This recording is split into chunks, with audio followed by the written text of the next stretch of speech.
Assalamualaikum warahmatullahi wabarakatuh. Alhamdulillahirabbil alamin wa bihi nasta'in ala umurid dunya waddin. Wassalatu wassalamu ala asyrafil anbiya wal mursalin wa ala alihi wassahbihi wasallim ajma'in. Segala puji bagi Allah yang telah memberikan kita nikmat iman dan Islam. Pemirsa yang dimuliakan Allah, di dunia ini Allah telah menentukan dua jalan. Satu, jalan menuju surga, dan satu lagi jalan menuju neraka. Dan di akhirat hanya ada dua tempat. Satu namanya surga, dan satu lagi dinamakan neraka. Orang-orang yang menempuh jalan surga tentu ujungnya akan masuk surga. Dan orang-orang yang menempuh jalan neraka tentu berujung akan masuk neraka. Na'udzubillahi min dzalik. Jalan menuju neraka dipenuhi dengan segala kenikmatan-kenikmatan syahwat, hawa nafsu, dan apa saja yang memalingkan seorang hamba dari mentaati Allah Subhanahu wa Ta'ala. Dan pastinya selalu didukung oleh para syaitan laknatullah alaihim. Sementara jalan menuju surga dipenuhi dengan segala kesulitan, melawan hawa nafsu, dan tentunya selalu dituntut untuk selalu bersabar. Bersabar hingga masanya kita meninggalkan dunia yang penuh dengan ujian ini dan memperoleh husnul khotimah. Sabar merupakan salah satu modal utama bagi seorang hamba yang beriman dan taat kepada Allah dalam setiap suasana dan keadaan apapun. Rasulullah SAW memerintahkan kita untuk bersabar dalam 3 hal. Yang pertama, sabar dalam ketaatan. Yang kedua, sabar dalam menghindari maksiat. Dan yang ketiga, sabar dalam menghadapi musibah. As-sabru thalathatun, sabrun ala ta'ah, sabrun alal ma'siyah, wa sabrun alal musibah. Ketika seorang hamba mentaati Allah dengan rasa sabar, maka ibadahnya akan menjadi ibadah yang terbaik. Salat yang diiringi dengan kesabaran akan memperoleh kekhusyukan, dan salatnya akan menjadi salat yang berkualitas.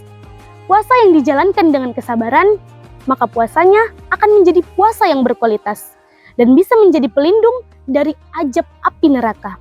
Begitu juga halnya dalam berzikir, membaca Al-Quran, menjalankan sunnah-sunnah Nabi, dan sebagainya. Semua ibadah yang di dalamnya ada rasa sabar, maka akan memperoleh kebaikan. Menahan diri dari kemaksiatan tentu memerlukan kesabaran. Menghindari diri dari godaan hawa nafsu tentu memerlukan kekuatan. Dan kekuatan didasari dari kesabaran. Sabar menahan mata agar tidak memandang hal-hal yang haram, sabar menahan telinga agar tidak mendengarkan hal-hal yang haram, lisan tidak mengucapkan kata-kata yang haram, tangan, kaki tidak dipergunakan untuk hal-hal yang haram, dan intinya bersabar dalam apa saja yang Allah Subhanahu wa Ta'ala haramkan. Dan yang terakhir, sabar dalam menghadapi musibah. Karena pada hakikatnya, musibah yang ditimpakan kepada seorang hamba yang beriman, ada kalanya berupa ampunan atas segala dosa-dosanya, dan ada kalanya untuk meningkatkan derajat di sisi Allah Subhanahu wa Ta'ala. Maka marilah bersabar hanya sebentar, hanya sampai mati saja. Jika besok kita sudah mati, maka kita bersabar mentaati Allah hanya sampai besok saja. Jangan terlena dengan kenikmatan dunia yang sedikit ini, kenikmatan dunia yang sementara ini. Bahkan tak pantas jika dibandingkan dengan kenikmatan akhirat yang selama-lamanya. Pemirsa yang dimuliakan Allah, bahwa dalam kitab Tanwirul Qulub ada sebuah kisah yang penuh dengan hikmah, yaitu tentang kesabaran. Diriwayatkan bahwa Imam Asy-Syafi'i yang masyhur dengan ilmu dan akhlaknya yang terpuji, suatu ketika hendak menjahitkan sebuah pakaian. Keinginannya ini diketahui oleh para pendengki, sehingga mereka merencanakan sesuatu kejahatan kepada Imam Syafi'i. Maka mereka mendatangi tukang jahit yang sering menjahitkan baju sang imam dan membayar tukang jahit tadi agar membuatkan pakaian yang tak sesuai dengan ukurannya. Sebelah lengannya sempit dan sebelah lagi kebesaran. Alhasil, setelah baju tadi itu jadi, para pendengki tadi menunggu akan kemarahan Imam Syafi'i. Namun, alangkah tak diduganya, Imam tak sedikit pun menunjukkan kemarahannya. Bahkan, beliau berkata dengan penuh ketenangan, "Jazakallah khair, haitsu dayaqtakumil yamin li ajli katabati wa lam tuhawijni tashmirih wa wasa'tal yasar li ahmila fihil kutub." Terima kasih ucap sang imam kepada tukang jahit. Semoga Allah membalasmu dengan limpahan kebaikan. Lantaran engkau telah menjahitkan lengan kanan ini dengan sangat sempit, sehingga aku tak perlu repot-repot saat menggulungnya ketika aku menulis. Dan engkau longgarkan lengan kiri ini, sehingga aku dapat membawa lebih banyak kitab-kitab. Spontan mendengar ucapan sang imam, tukang jahit tadi meminta maaf dan bertobat atas perbuatannya.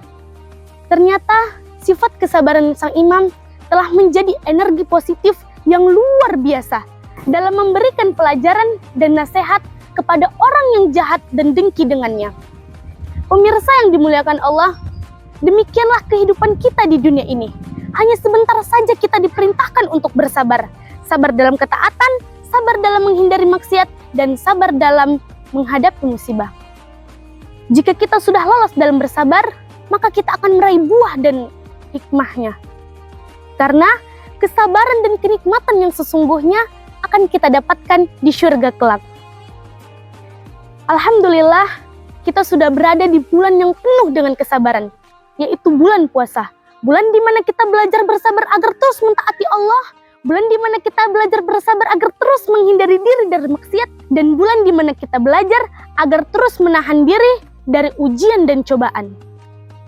Semoga Allah terima sholat kita, puasa kita, dan semua amal ibadah kita yang kita lakukan selama di bulan Ramadan yang penuh dengan mulia ini. Sekian yang dapat saya sampaikan, kurang dan lebih saya mohon maaf, dan kepada Allah lah saya mohon ampun. Billahi taufiq wal hidayah, waridho wal inayah, wassalamualaikum warahmatullahi wabarakatuh.